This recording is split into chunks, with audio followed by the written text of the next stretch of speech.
नमस्कार। आज के एजेंडे में सभी का स्वागत है। अगले आधे घंटे में हम जानेंगे उन खबरों के बारे में जो दिन भर में होंगी डेवलप। मैं हूं आंचल गुलाटी गुंबर। तो आइए सीधे रुख करते हैं सुर्खियों का आज के एजेंडे में। मेघालय और नागालैंड में बड़ी चुनावी सरगर्मियां। भाजपा आज मेघालय के लिए जारी करेगी अपना संकल्प पत्र। वहीं त्रिपुरा में कल होने वाले मतदान के लिए तैयारियां जारी। निर्वाचन आयोग ने शांतिपूर्ण मतदान सुनिश्चित करने के लिए सभी मतदान केंद्रों पर केंद्रीय सशस्त्र पुलिस बल किए तैनात।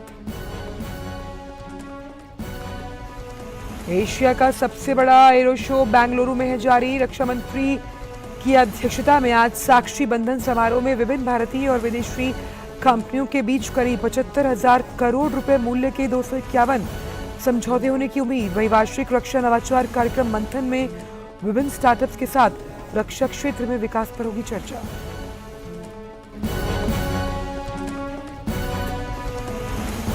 और G20 प्रेसिडेंसी के तहत वर्किंग ग्रुप की लखनऊ और इंदौर में चल रही बैठकों का आज आखिरी दिन।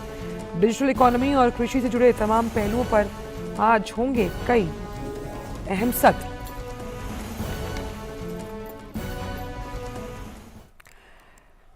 तो सबसे पहले बात करते हैं त्रिपुरा में होने वाले विधानसभा चुनाव को लेकर, जिसकी तैयारियां पूरी कर ली गई हैं। चुनाव कर्मचारी आज चुनाव सामग्री के साथ मतदान केंद्रों के लिए रवाना होंगे। राज्य में कुल 3,328 मतदान केंद्र बनाए गए हैं। निर्वाचन आयोग ने शांतिपूर्ण मतदान सुनिश्चित करने के लिए सभी मतदान केंद्रों पर केंद्रीय सशस्त्र पुलिस बल तैनात किए हैं। राज्य में सीमा सुरक्षा बल भी भारत बांग्लादेश सीमा पर कड़ी निगरानी रखे हुए है। राज्य में विधानसभा चुनाव का प्रचार अभियान कल शाम समाप्त हो गया था। सभी 60 सीटों पर कल 16 फरवरी को मतदान होगा। कुल 259 उम्मीदवारों के राजनीतिक भाग्य का फैसला 28 लाख से अधिक मतदाता करेंगे। और इसी खबर पर ज्यादा जानकारी के साथ जुड़ गए हैं हमारे संवाददाता कुमार आलोक अगरतला से। तो कुमार, लगातार आप मौजूद रहे हैं जब हमने देखा कि चुनाव प्रचार किस तरह से त्रिपुरा में किया गया, अब वो थम चुका है, किस तरह से तैयारी की गई है कल के विधानसभा चुनाव के लिए चुनाव आयोग द्वारा? देखिए, पहले जैसे कि हमने पहले आपको बताया था कि त्रिस्तरीय जो सिक्योरिटी का इंतजाम किया गया है इलेक्शन कमीशन के द्वारा, और सारे जो बूथ जितने भी बूथ है 3,327 आपने बताया, 3,327 बूथों पर, सारे बूथों पर वहाँ पे अर्धसैनिक बलों की निगरानी रहेगी।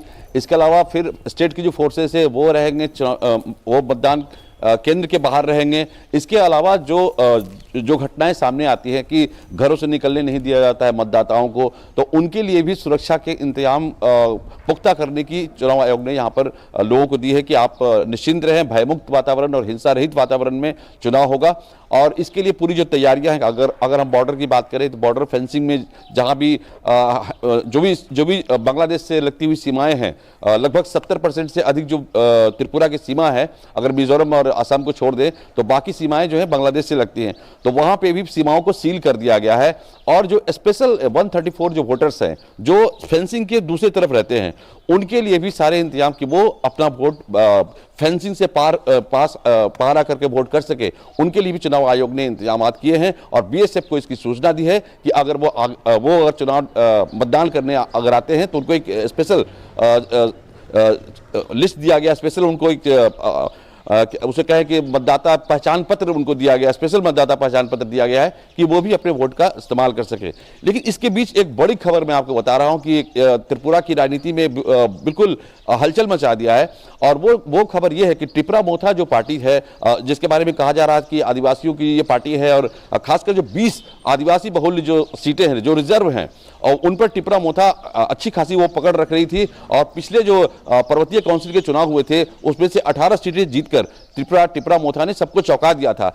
लेकिन एक बड़ी खबर यह आ रही है कि कल जब वो प्रद्युत देव बर्मन जब एक आम सभा को संबोधित कर रहे थे तो बहुत ही इमोशनल होकर उन्होंने कह दिया कि ये मेरा लास्ट राजनीतिक मंच है और आज के बाद राजनीति से मैं संन्यास ले लूंगा, स्कूल खोलूंगा, हॉस्पिटल खोलूंगा लोगों के लिए, लेकिन मैं राजनीति से मैं तौबा कर लूंगा।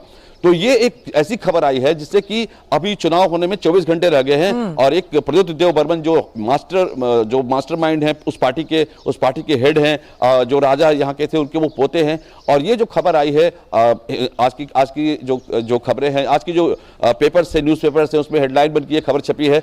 तो ये त्रिपुरा की राजनीति में बहुत बड़ी हलचल मची है और इसके पीछे कारण ये है कि अमित शाह जो गृह मंत्री है उन्होंने कहा था कि कांग्रेस और लेफ्ट का जो गठबंधन, नापाक गठबंधन है, उसको कहीं ना कहीं से पिछले दरवाजे से मदद कर रही है टिपरा मोथा पार्टी।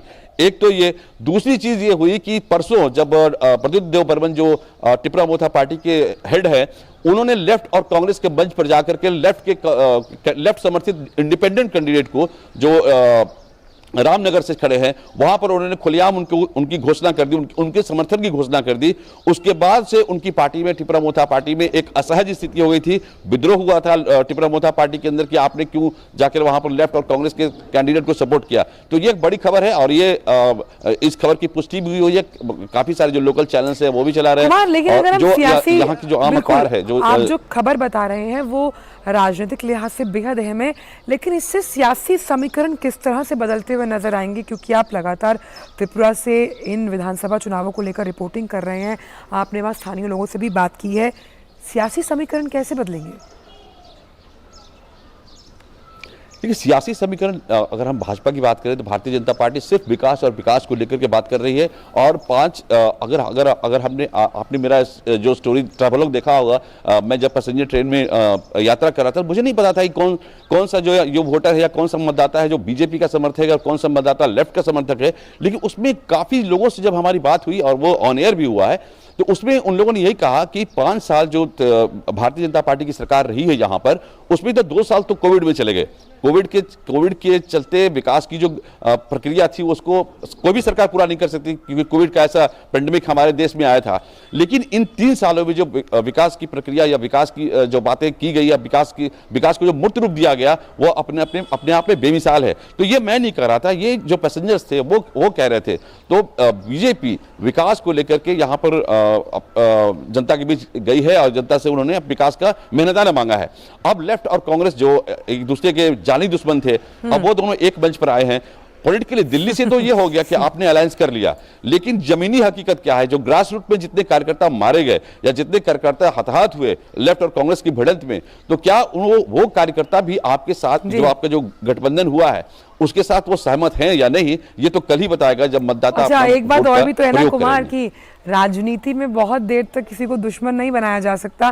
खैर ये अलग विषय है, इस पर लंबी चर्चा हो सकती है, लेकिन क्योंकि कल वो अहम दिन है त्रिपुरा की जनता के लिए, वहाँ के उम्मीदवारों के लिए, और ख़ास तौर पर हमने देखा कि जो फर्स्ट टाइम वोटर्स हैं उन्हें लुभाने के लिए किस तरह से चुनाव आयोग ने कई कैंपेन और जागरूकता अभियान चलाए हैं, किस तरह की तैयारी की जा रही है ताकि एक वोट जो सोच बदल सकता है, उस लिहाज से फर्स्ट टाइम वोटर्स किस तरह से उत्साहित होकर वोट कर पाएंगे कल? देखिए, एक वोट की कीमत होती है और ये कीमत आप पूरे इतिहास को आप देखिएगा तो एक वोट के चलते अटल बिहारी वाजपेयी की सरकार गिर गई थी। एक वोट के चलते सीपी जोशी जो राजस्थान के मुख्यमंत्री बनने वाले थे वो नहीं बन पाए थे, सिर्फ एक वोट के चलते। एक वोट के चलते अमेरिकी जो सदन है वहाँ पर स्पेनिश हो या इंग्लिश भाषा हो, उसके लिए एक वोट से वो निर्णय हुआ था, तब अंग्रेजी भाषा हुई अमेरिका में। तो एक वोट की कीमत बहुत होती है और इसको देखते हुए चुनाव आयोग ने बहुत ही जो भी उनसे जो बन पड़ा है, या स्वीप की बात कहें, मतदाता जागरूकता अभियान की बात हम करें, स्ट्रीट थिएटर के जो लड़के हैं, जो कलाकार हैं, उनके द्वारा प्रचारित और प्रसारित किया गया है किस तरीके से आप वोट डालें। इसके अलावा जो लोकल जायंट्स हैं, लोकल जो कलाकार हैं, वो उनके द्वारा बंगाली भाषा हो या कोरबॉक भाषा हो, उसमें गीतों के माध्यम से, नाटकों के माध्यम से, प्ले के माध्यम से मतदाताओं को ये बताने की कोशिश की गई है कि लोकतंत्र में एक वोट की कीमत भी बहुत होती है। इसलिए आप लोग ज़्यादा से ज़्यादा संख्या में मतदान केंद्र पे आएँ। भयमुक्त वातावरण और हिंसा रहित वातावरण का पूरा इंतजाम यहाँ पर किया गया चुनाव आयोग के द्वारा, कोई कमी नहीं रखी गई है। अब देखना होगा कि कल जब चुनाव मतदान की प्रक्रिया होगी तो वोटरों का जो परसेंटेज है या वोटरों का जो कैसे कैसे वो लोग मतदान केंद्र पर आते हैं और कितनी संख्या में आती है, देखने वाली विषय होगी। बिल्कुल। और कैसे जो डबल इंजन सरकार का दावा लगातार भाजपा कर रही है, अब ऊँट किस करवट बैठेगा ये तो बाद में ही पता लगेगा। लेकिन आपसे तो कल भी चर्चा जारी रहेगी। लेकिन फिलहाल कुमार, इन तमाम जानकारियों को हमसे साझा करने के लिए बहुत बहुत शुक्रिया। तो त्रिपुरा ने अपनी कमर कस ली है जब हम विधानसभा चुनाव की तैयारियों के जिक्र करते हैं। लेकिन फिलहाल वक्त आज के एजेंडे में एक छोटे से ब्रेक का।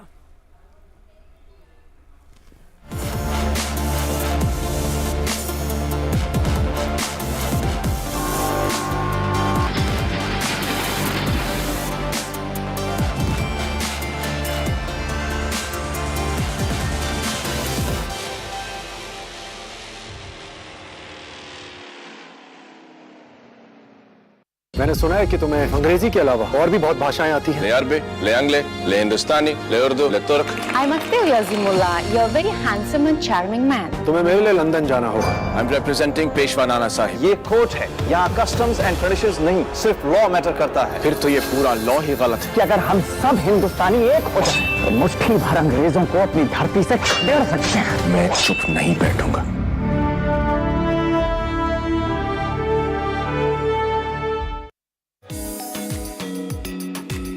काष्ठ कला के जरिए कैदियों का जीवन संवारते अजय मंडावी। अरुणाचल प्रदेश में चल रहा है एक अनोखा गुरुकुल, जहां विरासत, परंपरा और संस्कृति को सहेजने के हो रहे हैं प्रयास। राजस्थान में एक मुस्लिम कलाकार ने बनाया राम दरबार। तो कश्मीर में स्नो क्रिकेट बन रहा है आकर्षण का केंद्र। होंगी और भी अच्छी खबरें, देखिए मेरे साथ गुड न्यूज जज्बा इंडिया का।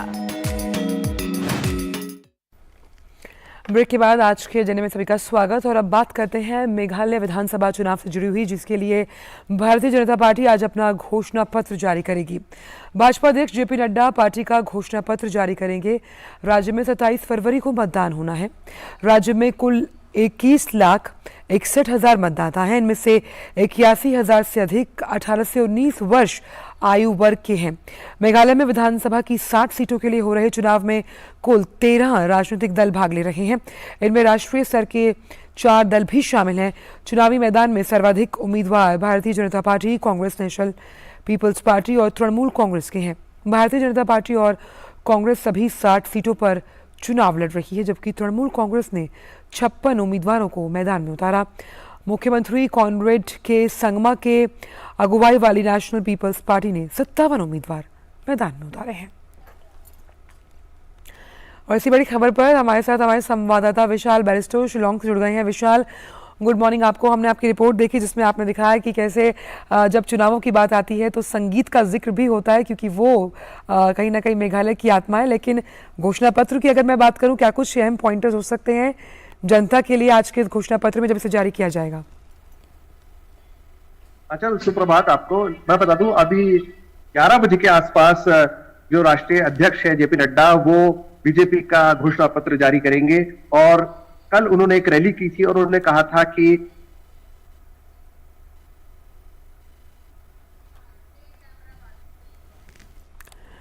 तो विशाल से दोबारा संपर्क साधेंगे। तो जिस तरह से विशाल बता रहे थे कि हमने देखा है कि जो तमाम स्टार प्रचारक हैं, जो विधानसभा चुनाव है, खास तौर पर मेघालय, नागालैंड या त्रिपुरा की हम बात करें तो भाजपा ने अपने स्टार प्रचारक उतारे हैं और कुछ ही देर में संकल्प पत्र जारी किया जाएगा भाजपा द्वारा। विशाल के बाद वापस चलेंगे, लेकिन अब बात करते हैं एरो इंडिया शो को लेकर। एशिया का सबसे बड़ा एरो शो बेंगलुरु में सफलतापूर्वक जारी है। रक्षा मंत्री इस कार्यक्रम की अध्यक्षता में आज जो टेक्नोलॉजीज हैं उसके हस्तांतरण, उत्पाद लॉन्च और अन्य प्रमुख घोषणाओं पर हस्ताक्षर बनने के साक्षी बंधन समारोह का आयोजन जो है उसमें शामिल हो रहे हैं, उसका आयोजन किया जाएगा। इस कार्यक्रम में विभिन्न भारतीय विदेशी रक्षा कंपनियों और संगठनों के बीच साझेदारी के लिए 75,000 करोड़ रुपए की अनुमानित निवेश के साथ 251 समझौता ज्ञापनों पर हस्ताक्षर किए जाने की संभावना है।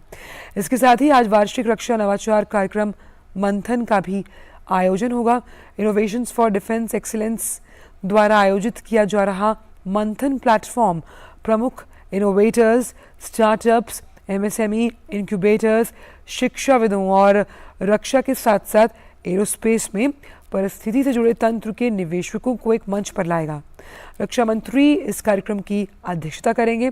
मंथन में साइबर सुरक्षा पर चुनौतियां जो है उसका शुभारंभ, आईडेक्स निवेशक केंद्र की स्थापना, निवेशकों के साथ समझौता ज्ञापन और रक्षा क्षेत्र में टेक्नोलॉजी विकास सहित कई अहम पहलें होंगी। और इसी बड़ी खबर पर फोन लाइन पर जुड़ गए हैं हमारे संवाददाता सुधीर यादव। तो सुधीर, जिस तरह से सफलतापूर्वक एरो इंडिया शो जो है वो चल रहा है, ऐसे में जो ये मंथन कार्यक्रम है और या फिर हम साक्षी कार्यक्रम का जिक्र करें, कैसे जो टेक्नोलॉजी का हस्तांतरण है आज वो इस मंच से किया जाएगा, उस लिहाज से बेहद अहम दिन एरो शो के लिए। बिल्कुल। अच्छा, देखिए, रक्षा मंत्रालय है उसकी तरफ से इनोवेशन फॉर डिफेंस एक्सीलेंस की शुरुआत की गई थी कि जिससे भी जितने भी स्टार्टअप्स हैं वो जो टेक्नोलॉजी है उसको डेवलप कर सके। और रक्षा क्षेत्र में चूंकि हमें का बहुत ज्यादा मायने है, उसी आईडेक्स के तहत पिछले डेफेक्सपो में भी मंथन का आयोजन किया गया था कि जो रक्षा क्षेत्र की जरूरतों के लिहाज से जो टेक्नोलॉजी है, जो स्टार्टअप्स हैं, जो इंक्यूबेटर्स हैं, जो एक्सपर्ट हैं, उनका कोलैबोरेशन हो सके, वो आपस में मिल सके, उनसे बातचीत हो सके। तो ये सारी चीजें मंथन कार्यक्रम अभी आयोजित किया जा रहा है। 10 बजे रक्षा मंत्री उस कार्यक्रम को संबोधित करेंगे। उसमें खास तौर पर यही कोशिश रहेगी कि जो टेक्नोलॉजी है स्टार्टअप की तरफ से उसको कैसे डेवलप किया जाए, क्योंकि लगातार रक्षा मंत्रालय की विभिन्न अगर खासतौर पर सेनाओं की बात की जाए और आईडेक्स की तरफ से जो डिफरेंट चैलेंजेस है वो पब्लिक डोमेन में फ्लोट किए जाते हैं और कई सारे जो स्टार्टअप्स हैं चैलेंजेस के जरिए अप्लाई करते हैं, अपनी जो क्षमताएं हैं उनको बताते हैं, उसके बाद से आईडेक्स के जरिए उसको फंडिंग की जाती है। पिछले ही अगर हम जो ज्यादा की फंडिंग की, तो कैसे जब हम एरोस्पेस में परिस्थिति प्रणाली को दुरुस्त करने का जिक्र करते हैं, एमएसएमई का क्या रोल है, इंक्यूबेटर्स या स्टार्टअप्स के लिहाज से हम ये मान सकते हैं इन 5 दिनों में जो कई सम्मेलन आयोजित किए जा रहे हैं, कैसे निवेश को लाया जाएगा। हमने देखा कि कल किस तरह से रक्षा मंत्री ने जो तमाम देशों के रक्षा मंत्री आए हुए थे उनकी मेज़बानी करते हुए साफ तौर पर भारत को रक्षा क्षेत्र में एक भागीदार के रूप में स्थापित करने की बात कही है। सुधीर के बाद भी वापस जाएंगे और चर्चा करेंगे, लेकिन अब बात कर लेते हैं G20 की जो बैठकें चल रही हैं उनसे जुड़ी हुई। तो इंदौर में चल रही G20 कृषि कार्य समूह की पहली बैठक का आज अंतिम दिन, 3 दिवसीय इस बैठक के अंतिम दिन आज जो 4 महत्वपूर्ण विषय हैं, खाद्य सुरक्षा और पोषण, टिकाऊ कृषि के लिए जलवायु आधारित दृष्टिकोण, समावेशी कृषि के लिए वैल्यू चेन और खाद्य प्रणाली के अलावा कृषि परिवर्तन के लिए डिजिटल तंत्र को दुरुस्त करने पर चर्चा होगी। इस बैठक में भाग लेने के लिए सिर्फ G20 देशों से ही नहीं बल्कि आमंत्रित देशों और राष्ट्रीय अंतर्राष्ट्रीय कृषि क्षेत्र से जुड़ी संस्थाओं के 98 डेलीगेट्स भाग ले रहे हैं। और इसी बड़ी खबर पर बात करने के लिए आदित्य श्रीवास्तव इंदौर से जुड़े हुए हैं। आदित्य, जिस तरह से हम नया सवेरा में भी जिक्र कर रहे थे, समय वहां पर कम था, लेकिन यहाँ पर आप जवाब दे पाएंगे कि खाद्य सुरक्षा की जब हम बात करते हैं, जो कि आज का एक अहम सत्र है, लगातार भारत ने सबसे बड़ा वर्ल्ड सिक्योरिटी फूड प्रोग्राम चलाया कि कोई भी भूखा ना सोए, ये अन्य देशों के लिए एक उदाहरण हो सकता है। बिल्कुल आचल, उदाहरण भी हो सकता है। और भारत ने जिस तरीके से अपने इस मिशन को पूरा किया है और पूरा करने की तरफ कंटिन्यू जिस तरीके से काम कर रहा है, वो G20 देश जो कृषि आर्थिक अर्थव्यवस्था वाले देश हैं उनके साथ उनको साझा भी कर रहा है, उनको ये बता भी रहा है कि कैसे आप भी खाद्य सुरक्षा के क्षेत्र में काम कर सकते हैं। और न सिर्फ खाद्य सुरक्षा के क्षेत्र में काम कर सकते हैं बल्कि पोषण को भी ध्यान में रखकर उसका पूरा जो प्रबंधन है वो किया जा सकता है। अभी पहला सत्र शुरू हो चुका है और इस पहले सत्र में इसी मुद्दे पर चर्चा हो रही है, खाद्य सुरक्षा और पोषण पर ही। तमाम G20 देशों से जो कृषि क्षेत्र के डेलीगेट्स हैं वो पहुंच चुके हैं और जब उस बैठक में जा रहे थे तो उनसे हमारी बात हो रही थी, वो बड़े होपफुल थे।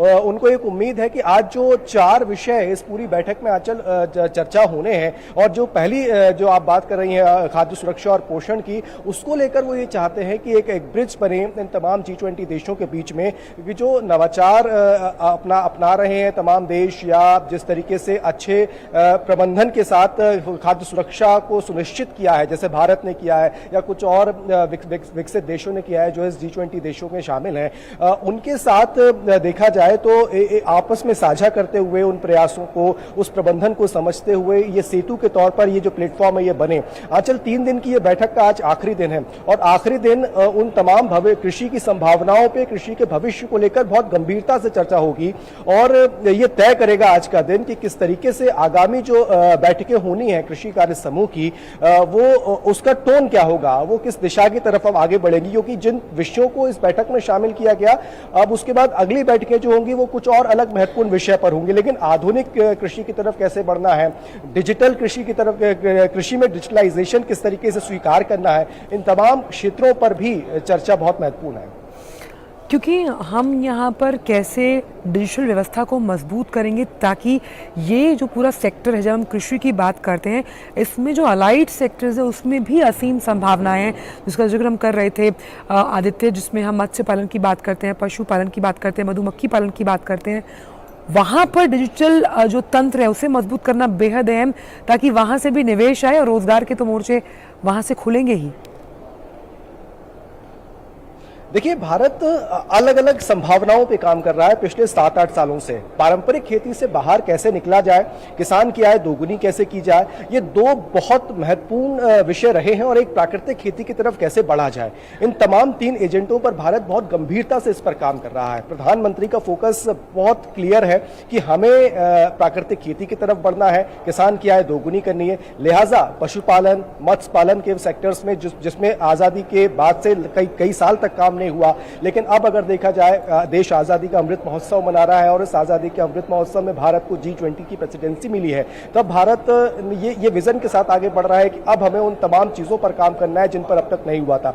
लिहाजा पिछले 7-8 सालों से जो प्रयास फिशरीज के क्षेत्र की बात की जाए और तमाम अलग अलग क्षेत्रों की बात की जाए, भारत जो कर रहा था, अब उसके परिणाम दिखने लगे हैं। और इन G20 की बैठकों में जो तमाम डेलीगेट्स बाहर से आ रहे हैं उनको भी भारत ये बता रहा है। और साथ साथ जो तकनीक का आप जिक्र कर रही थी ना, वो जिस तरीके से भारत ने ई-नाम योजना के जरिए एक पूरा मार्केट क्रिएट किया, किसान अपने घर पे बैठकर ये देख सकता है कि फसल का दाम बाजार में क्या चल रहा है। इसके अलावा मंडियों को जिस तरीके से डिजिटलाइज किया, एक पूरा मार्केट तैयार किया गया, ये तमाम वो प्रयास थे भारत के जो जिसे कहें कि बड़ी आबादी वाले देश जो होते हैं उनके लिए कई समस्याएं होती हैं, उसको भारत ने बड़ी आसानी से कर दिखाया था। और सिर्फ सरकारों के प्रयास मायने नहीं रखते हैं, ग्राउंड पर या जिसके लिए वो प्रयास होते हैं, किसानों के लिए वो प्रयास होते हैं, वो उसे कैसे स्वीकार करते हैं। तो भारत के किसानों ने ये बताया भी है कि ग्रामीण क्षेत्रों में भले ही रहकर कनेक्टिविटी किस तरीके से ग्रामीण क्षेत्रों में बढ़ाई गई और उसका लाभ किसानों को मिला। इन तमाम ये वो प्रयास थे जिनकी वजह से आज भारत कृषि प्रधान देश की अपनी के उद्देश्य को जो है वो आगे भी लेकर चल रहा है। और ये बात बहुत साफ है आचल कि जिस तरीके से कृषि आधारित अर्थव्यवस्था वाले जो देश हैं वो ये समझ रहे हैं, वो ये मान रहे हैं कि अगर हमें कृषि ओरिएंटेड रहना है, एग्रीकल्चर ओरिएंटेड रहना है, तो हमें आधुनिक तकनीक की तरफ आगे बढ़ना होगा, हमें प्राकृतिक खेती की तरफ काम करना ही होगा। और बहुत एक और संक्षिप्त में आपसे आखिरी सवाल ये कि कृषि को आगे बढ़ाने के लिए अगर साथ में दूसरे सेक्टर जुड़ा है वो बहुत अहम है। जैसे कि हमने कल एविएशन का देखा, जिसका जिक्र सिंधिया साहब कर रहे थे कि कैसे जो कृषि उड़ान योजना है उसका फायदा सीधे तौर पर किसानों को मिलने वाला है कि वो अपनी उपज कम समय में मंडी तक पहुंचा पाए। तो यानी कि कैसे जो आपका एविएशन सेक्टर है अगर वो कृषि के साथ हाथ मिलाता है तो एक नई सफलता की इबारत लिखी जा सकती है। पर ड्रॉप मोर क्रॉप का नारा प्रधानमंत्री ने दिया है और ड्रोन तकनीक का इस्तेमाल कृषि के क्षेत्र में पिछले कुछ वर्षों से किया जा रहा है। एविएशन सेक्टर की अगर बात की जाए तो उसने एक बहुत बड़ा बूस्टअप दिया है भारतीय कृषि की अर्थव्यवस्था को। और कल जब नागरिक उड्डयन मंत्री ज्योतिरादित्य सिंधिया यहाँ पर मौजूद थे तो उन्होंने यही बताया कि भारत एक कृषि प्रधान देश है और उस कृषि प्रधान देश में भारत जिस तरीके से तकनीकों को नवाचार देते हुए, ड्रोन तकनीक को ले जाते हुए, और सिर्फ ड्रोन तकनीक में एविएशन सेक्टर काम नहीं कर रहा है, सरकारी एवियन सेक्टर काम नहीं कर रहा है, बल्कि कुछ स्टार्टअप्स भी सामने आ रहे हैं जो कृषि के क्षेत्र में सिंचाई की अगर बात की जाए या बीजों को वहाँ पर छोड़ने की बात की जाए, इन तमाम अलग अलग सेक्टर्स में काम कर रहे हैं। लिहाजा ये वो तमाम तकनीक हैं जो ये भी बता रही हैं कि कैसे एक विकासशील देश विकसित देशों की श्रेणी में आके खड़ा हो सकता है, कैसे एक विकासशील देश विकसित देशों की तरह जो अपनी तकनीकें अपनाई जा रही हैं वो खुद आत्मनिर्भरता की तरफ आगे बढ़ते हुए कैसे आगे बढ़ सकता है। एक बहुत बड़ा मॉडल भी जो है आंचल, वो इस कृषि कार्य समूह की जो डिप्टीज की जो बैठक है वो यहाँ देखने को मिल रही है। बिल्कुल, तो आप आगे भी इस पूरी खबर पर नज़र बनाए रखिएगा। आदित्य, हम लगातार आपसे इस पूरे बड़े मामले पर अपडेट्स लेते रहेंगे। बहुत बहुत शुक्रिया इन तमाम जानकारियों को हमसे साझा करने के लिए। तो G20 की अलग अलग बैठकें अलग अलग विषयों पर हो रही है। ये इंदौर की बैठक है, तीसरा दिन, जो कि कृषि से जुड़ी हुई है। 4 अहम सत्र हैं जिस पर लगातार हम आपको अपडेट्स देते रहेंगे। लेकिन आज के जर्नी में बस इतना ही। मुझे मेरी पूरी टीम को दीजिए इजाज़त। आगे आप देख सकते हैं न्यूज़@10 मेरी सहयोगी शैला निगार के साथ। दीजिए इजाज़त, नमस्कार।